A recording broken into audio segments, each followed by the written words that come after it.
Hi guys, you're riding with Charlie, and today I'm testing my new SENA audio pack for GoPro Hero 3. This is a Bluetooth audio pack that clips onto the back of the GoPro, like many of the other accessories, and connects to your Bluetooth accessory built into your helmet or your audio equipment built into your helmet. I'm actually using a SENA headset, not sure which one, SR10 or something like that, and it connects seamlessly. It's pretty good, and so I'm hoping that the audio is coming through pretty well, because when I'm riding with my other half, I'm using the SENA headsets in the helmet, and the audio is always crystal clear, with little hindrance by wind noise, that kind of thing. I am told though that with this particular setup, the audio pack for the GoPro Hero 3, I'm using the GoPro Hero 3 Plus Black. If the mic is turned on for the GoPro, wind noise quickly overwhelms the recording capability of voiceover, that kind of thing. So I've got the mic turned off on the GoPro and the audio is coming through my helmet. So that's what I'm testing out today, just to see how well this actually works. The idea is that I will be able to use this for motorbike reviews, ride days, those kinds of things, and upload them to YouTube.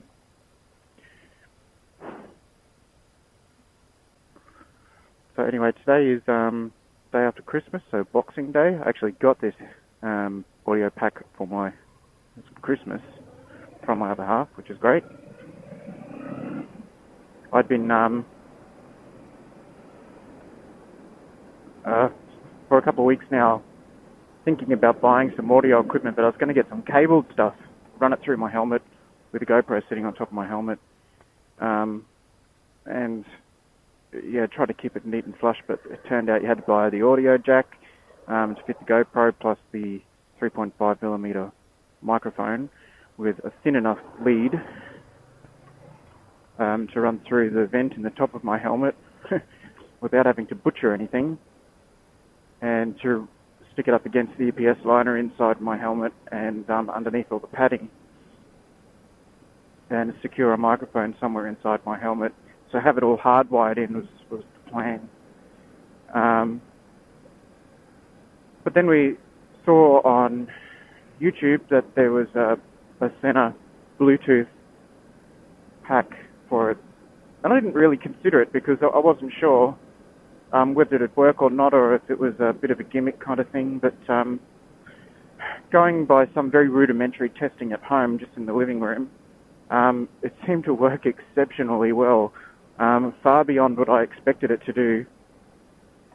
And effectively it can record my voice in HD, which is fantastic.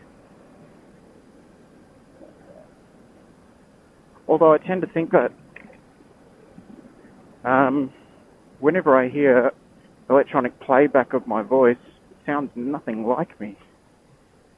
So maybe the shape of my head alters the sound or something like that. Anyway, so you're probably wondering, some of you will be wondering where I am. That's the Brisbane River down to my right. You can't really see it. I don't have the GoPro attached to my helmet, which I will do on the way home. And I'm going through Graceville, up King Arthur Terrace. Just because it's a quiet road, it's actually not a very smooth road. I'm testing the GoPro on the tank as well, just to see what the image quality is like on the tank itself. But it's a nice place to ride, I guess, which is very close to home, so easy to do. Yeah, so the wind's picking up inside my helmet. I've actually got my... Yeah, that might be a bit better actually. I had the front of my helmet open, so I wouldn't be surprised if I got back to play all this back and you didn't hear anything I said up until this point. I'm riding my own motorbike. This is a Honda CBR500R, and I'm not going to say too much about the bike in this video, except to say that I love it. But I got this bike just over a year ago. My partner and I both bought a CBR500R tricolour and red. Mine's red. And they have served us very, very well. We commute to work every single day, rain, hail or shine. And so over a year of ownership, like I say, this thing hasn't gone wrong. I did a hell of a lot of research into choosing my bike to begin with, and in 2013 there was actually quite a lot of lambs bikes to choose from, or there were. There still are, there's even more now. I went about trying to find not necessarily the best, but the best I could get for less than 10 grand, I thought. And that suited me. I had a couple of requirements. First of all, I'd recently had spinal surgery, and so I needed the bike to be not so rough, I guess you could say. And it had to be comfortable for at least, an hour at a time. Although it takes me only like 10 or 15 minutes to get into the CBD where I work, but yeah, but it had to be comfortable. I mean, I wanted to use it on the weekends with mates and those kinds of things, and honestly, I can go all day on this thing and have no problem. I actually just noticed that I'm very, very low on fuel. So hopefully I don't run out. I don't know what to do if I run out of fuel. Cry, I suppose. Probably will cry. So I might just go up here and turn around and head back and stop at the park and have a bit of a chat about what I've discovered so far. Anyway, with this bike, I got red. I think the red looks sensational in the sun. It looks good at night. The tricolour actually looks really good at night too. Now, in 2014, they changed the tricolour and put red guards and a red rear on it. But the 2013 has the white, and I think it looks terrific. The white looks much better than the red, and in particular at night it really stands out. So I'll turn around here. I'm not sure if this is a legal turn, I don't know.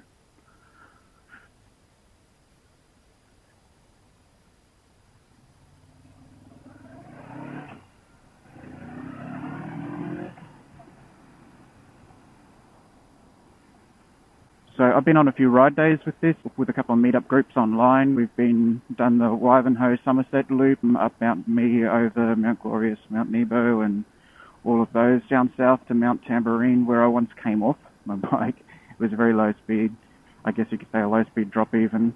When I got bees inside my jacket, I've got this habit of riding. Although I wear all my protective gear, I've got a habit of riding with my jacket open. Just because it gets too hot. Here in Queensland, the heat can be overwhelming. I don't know how people get around in leathers, honestly, that's freaking crazy. I've got a textile dry rider climate control jacket, although it doesn't look very cool. But anyway, I'm riding along with my jacket open, and I think I ride through, I think a bunch of beehives is called an apiary or something like that. I remember seeing a sign on the side of the road and not thinking anything of it, except thinking, oh yeah, that's where bees live. And then as I'm getting up the top of Mount Tambourine, I'm getting stung, and I got stung 5 times. They were inside my shirt, in my jacket, and they were everywhere, and it really, really hurt. It hurt so much that I couldn't hold my bike up anymore, and I just sort of leapt off it and tried to pull into a car park and just leapt off my bike. I didn't even think about stopping my bike. And yeah, tore my jacket off. I can't even remember. I didn't even think about my bike until I got my jacket off, and I'm trying to kill these bees. I mean, they'll die anywhere, I guess. Anyway, I guess, because bees die after they sting you, right? Yeah, and then I turn around, I look at my bike, and it's on the ground, and a bit of fuel spilling out, only a little bit. I think it must have just come out the overflow pipe or something like that. So this is Simpson's Playground, I think, in Graceville. Had a couple of barbecues here. It's actually pretty good. Pretty popular family spot. I remember in the 2011 floods, all this was underwater. And when we came to check this out, there was a yacht sitting up here on the grass in front of us, sort of just in front of where you can see the camera now. And it had been broken into. Someone had stolen shit out of the yacht, and it had police tape all around it. Pretty stupid. Anyway, back to the bees. So I dropped my bike, and there was nothing wrong with it. There was nothing wrong with the fairing. The fairing was totally fine. As it turns out, the fairing doesn't really even touch the ground when you drop your bike, the CBR500R. I got a little bit of a scuff on the end of the handlebar on the left here, and there's a tiny scuff on the engine casing just down the bottom. And the indicator had come out, but the indicator in these are designed so that if they pop out, you can just pop them back in. They just sort of pop back into place. And like I said, nothing at all broke. It was pretty incredible. I mean, I couldn't believe my luck.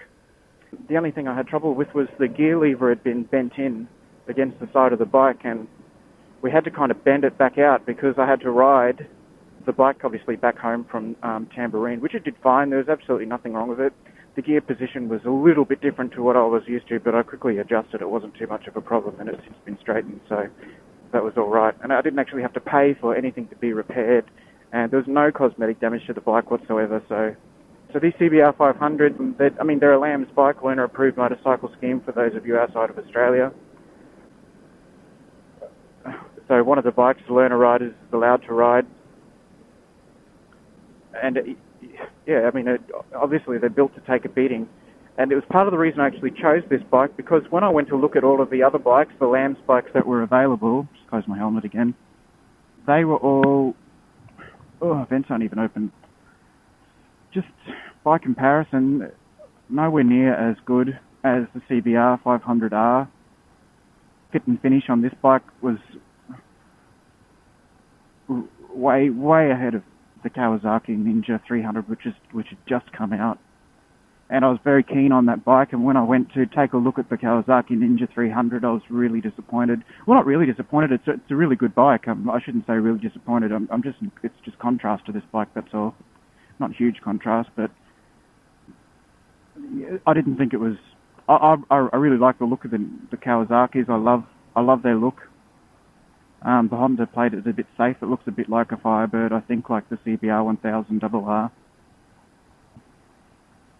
See, these houses were all built up high when they were rebuilt after the floods because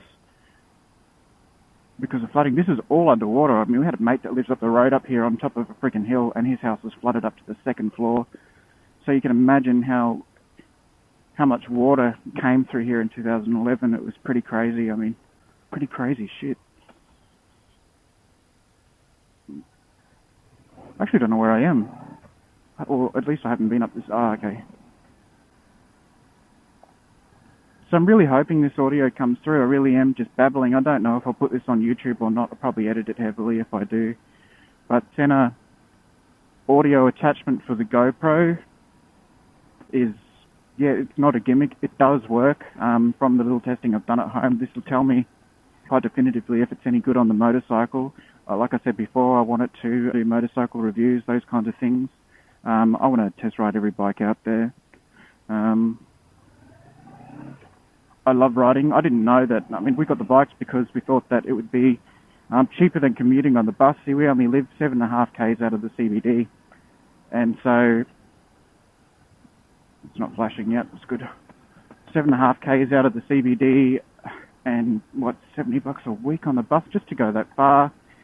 And just, spending 45 minutes on a bus just to travel 7, it doesn't make sense, It'd be cheaper to ride. And so it cost me less than $20 a fortnight to fill the bike.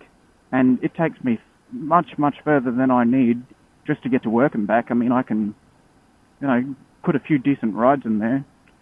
Generally, I'm getting around about up to 350 kilometres a tank, and that's spirited riding.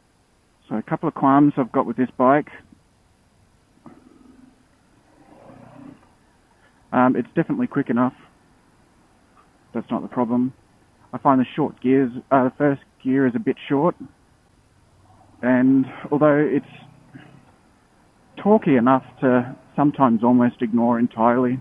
I mean, if I'm facing even on a small downhill slope, I'll probably just start off in second gear. It's much easier. I find, though, that when I do that, I lose count of the gears. There's no gear position indicator. There's 6 gears. And although, really, that's just nitpicking, a gear position indicator, I mean, how much more would that cost to install? Honestly, nothing, probably. And on a learner motorbike, a gear position indicator probably would be pretty helpful, I reckon. And the only other qualm is again with gearing, although I've kind of gotten used to it. I find I get to 6th gear a bit early, but I just keep it in the lower rev range, and I think you don't really need to. I mean, you can rev it out. It's designed to be revved a little bit, and I get a little bit of vibration between 105 and 110 kph, and although I don't routinely go over 110 kilometers per hour except to overtake, that's about it. It smooths out after that, and it really just wants to go. I mean, I sit on the highway at 110, and it's hard to just keep it there. It wants to just sort of up and go, and even in sixth gear there. So, like I said, sort of nitpicking really rather than any genuine objection. As a lamb's bike, I guess this bike has taught me pretty well. I did the Q ride, and I bought this bike from Pro Honda in Brisbane, which was originally in Rockley. It's now moved to Maruka. Nice new showroom there. It's actually a great new shop. I really like it. I've been in there, I don't know how many times. I go in there too much. Yeah, the mob in there are really good. They looked after me very, very well. I have to admit that as far as the sales process went, I had a much, much better experience with Pro Honda than I did with some other dealerships out there, particularly another Honda dealership on the north side, which I had the worst customer experience I've ever had, actually. But I won't say who they are. Many of you probably already know. So yeah, I mean, I had a really good experience with Pro Honda at Rockley. Got 2 bikes off them, sent 5 friends, each bought a bike. And so if I get a chance to plug them to any mate who's considering buying a bike, I'll absolutely say yes, I had a really good time with these guys. Yeah, so kudos to Pro Honda Maruka, not Rockley, Maruka. I was actually going to put this GoPro on my helmet to see how it went, but I forgot.